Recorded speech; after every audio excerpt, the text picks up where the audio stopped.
Bonjour et bienvenue dans le JT 100% féminin des 72 heures du livre de Conakry. Au sommaire de cette édition, lancement officiel des 72 heures du livre de Conakry, l'écrivain belge Jean-Marc Turine a rencontré ce jeudi les étudiants guinéens. Des échanges avec des étudiants, c'est un émerveillement chaque fois. Un émerveillement, un enchantement. État des lieux de l'édition sur le continent africain, les professionnels du livre se sont réunis pour partager leur expérience. Alors l'objet de l'atelier, c'était déjà de faire une rencontre avec d'autres acteurs littéraires, qu'ils soient de la Guinée ou un peu partout dans le monde. On a compris à travers la présence de tout un chacun qui faisait quoi et quel était l'objectif visé par chacune de nos activités. Le ramadan a commencé il y a 11 jours. Quelles sont les conditions de vie des femmes dans le secteur informel? Nos équipes se sont rendues au marché Niger pour faire le point.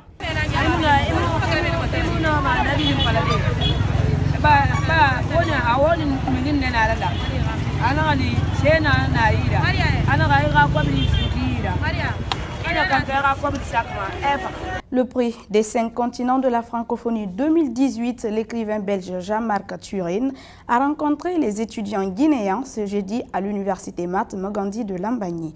Un moment fort en émotion et en partage. J'ai été invitée par les 112 heures pour aider à l'organisation et me former et apporter un peu plus de ce que j'apprends ici à la rentrée littéraire du Mali. J'ai fait des lectures des livres de M. Jean-Marc Turine. Ce qui m'a le plus marqué, c'est que l'humanisme, parce que dans ses écrits, il raconte les récits d'autres personnes qui sont sur la guerre d'Indochine avec la France, la guerre du Vietnam. Voilà, il raconte un peu les témoignages de ces personnes-là. La paix dans le monde, c'est ça que je retiens. Des échanges avec des étudiants, c'est un émerveillement chaque fois. Un émerveillement, un enchantement, parce que je fréquente peu la jeunesse dans la mesure où, d'abord je suis âgé, puis je connais des jeunes, mais pas en grand nombre comme ça. Mais c'est tellement beau, tellement poétiquement beau d'une certaine façon. Il y a une âme qui circule, tu sens ça. Quand tu as 25, 30, 40 jeunes, je ne sais pas comment ils étaient là aujourd'hui, il y a quelque chose qui se passe. Et quand Safiatou lisait le livre, un extrait de mon livre, La Théo des fleuves, je regardais bien comment ils réagissaient, les autres, là, les jeunes filles, les jeunes types dans la salle. C'est beau, voilà, c'est beau. Ça s'appelle un échange. Et puis Safiatou a bien mis les choses au point par rapport à qu'est-ce que c'est qu'on attend de la lecture, etc., de l'importance de la lecture. Et ici, il paraît qu'il y a des bibliothèques, tandis qu'à Bamako, il n'y a pas tout ça. C'est beau. Donc oui, il y a une volonté politique. Et peut-être que les 72 heures du livre font ou aident à cela, à savoir qu'il y a une politique du livre qui est fondamentale. Focus sur la diplomatie culturelle. L'écrivain camerounais Eugène Ebodé a donné une conférence à l'Université générale Lansana Conté de Sonfonia. Il nous explique les enjeux de cette stratégie culturelle pour les États africains. On l'écoute. La diplomatie culturelle mobilise, si vous voulez, les instruments de la culture pour persuader les uns et les autres que nous sommes en présence d'un État qui a de la valeur, voire même qui a une grande influence dans le monde. Pour vous donner un seul exemple, je dirais que l'Amérique, en ce qui concerne sa diplomatie culturelle, ce qu'on voit le plus, c'est Hollywood, par exemple. Mais on oublie qu'il y a aussi un art gastronomique et que cet art gastronomique peut passer par l'influence de McDo. Vous voyez que la culture américaine joue à la fois sur l'image et aussi sur ce que l'on va consommer et qui consiste donc à dire que le monde globalisé dans lequel nous sommes consomme des biens. Sont-ils des biens matériels, le McDo, ou des biens immatériels, Hollywood, le cinéma? En faisant ce cours sur la diplomatie culturelle, je voulais donc mettre en avant l'idée que l'Afrique a aussi ses propres ressources, ses propres biens, et que ces biens, notamment culturels, doivent être mises en avant pour que l'Afrique soit forte. Les éditeurs se réunissent pour partager leur expérience et soutenir le développement du livre sur le continent africain. Un atelier s'est tenu ce jeudi. On écoute Kadiatou Kaba, critique littéraire, Sekou Fofana, président d'Afrilivre, et Mohamed Lamine Kamara, responsable des éditions Harmattan Guinée. Alors, l'objet de l'atelier, c'était déjà de faire une rencontre avec d'autres acteurs littéraires, qu'ils soient de la Guinée ou un peu partout dans le monde.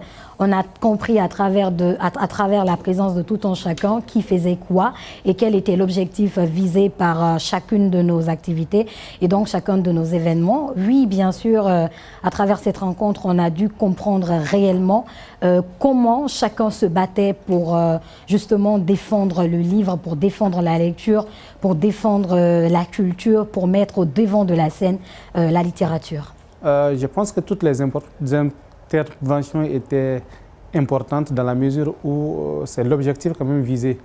Nous avons fait appel à des professionnels des différentes sensibilités, des différents pays. Chaque intervention avait son importance et chacun contribuait à sa façon. L'édition du livre, par excellence, c'est le domaine où il y a le plus de difficultés, si je peux dire ainsi. Déjà que les gens ne lisent pas. Pour faire avancer les choses, il faut que les gens nous accompagnent en lisant les livres que nous produisons. Ben, comme vous avez dû le constater, à l'entame de l'atelier, on a essayé de donner la parole aux différents acteurs professionnels présents, notamment les organisateurs de manifestations culturelles, de manifestations littéraires, pour présenter d'abord leurs projets et leurs objectifs, et puis essayer de prendre les agendas, parce que à la fin, ce serait de faire un mémo que nous allons présenter d'abord à l'ensemble des acteurs du livre en Afrique, mais aussi aux décideurs publics pour que cet agenda puisse être pris en compte à un niveau international, pour que l'ensemble des professionnels du livre dans le monde puissent aussi se référencer ou se programmer ou se planifier pour assister aux rencontres littéraires qui se tiennent en Afrique. Quelles sont les conditions de travail des femmes dans le secteur informel en cette période de Ramadan? Notre équipe est partie au marché Niger pour recueillir leurs témoignages.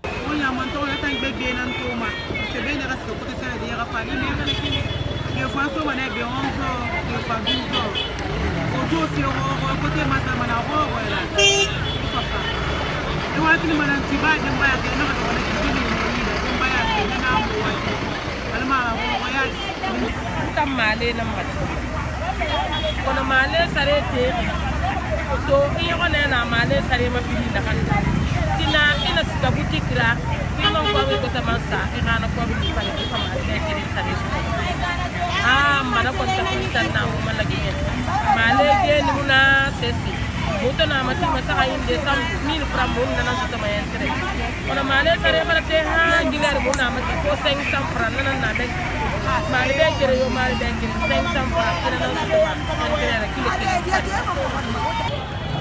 Wama couper ça fait c'est pour cela nous sommes dit walima wali bete muna nanara nous sommes dit walima ouais non dinara kono pour quand sommes dit walima wali bete muna de deuxième en côté primane passage mundia tamuna cobri muna karamo passage sotono kono toujours wakili wala ko ngam be soto mo ba o me kono imuna ma nabi falale ba konya awoni mingin ne na la ana ali sena na ira ana ga ira ko bi sutira ana kan ga ko bi sakma efa ale to mo bore malamati fare somen na ne ah ma soto ga samale nan sara kola aba woto déplacer a woto déplacer na 10 novembre. Promouvoir les livres et encourager les jeunes à s'intéresser davantage à la lecture, telle est l'ambition du club Iris. La première Miss Littérature a été élue en décembre 2020. Elle nous explique son rôle dans la promotion du livre en Guinée. La femme est très très importante dans le milieu littéraire. Malheureusement, on remarque que les femmes ne s'impliquent pas de trop dans le monde littéraire. Les femmes, je ne vais pas dire que les femmes n'aiment pas écrire, mais on ne les voit pas à l'œuvre. Et là, je pourrais présentement pas dire pourquoi ces femmes ne s'impliquent pas. Parce que je ne peux pas m'expliquer à leur place. Mais à ce que je sache, les femmes s'intéressent moins dans les domaines littéraires. Or, si les femmes faisaient en sorte de s'impliquer sur ce côté, on pourrait voir mieux, on pourrait s'émanciper. Parce que si une femme reste le baromètre de la société, une femme déjà, c'est la femme qui donne l'éducation. Une femme qui est émancipée, une femme qui lit, une femme qui comprend les choses, comment le monde évolue, peut mieux aider ses enfants à voir le monde autrement. C'était la première édition du GT 100% femmes des 72 heures du livre de Conakry. Merci de nous avoir suivis. À très bientôt pour une nouvelle édition.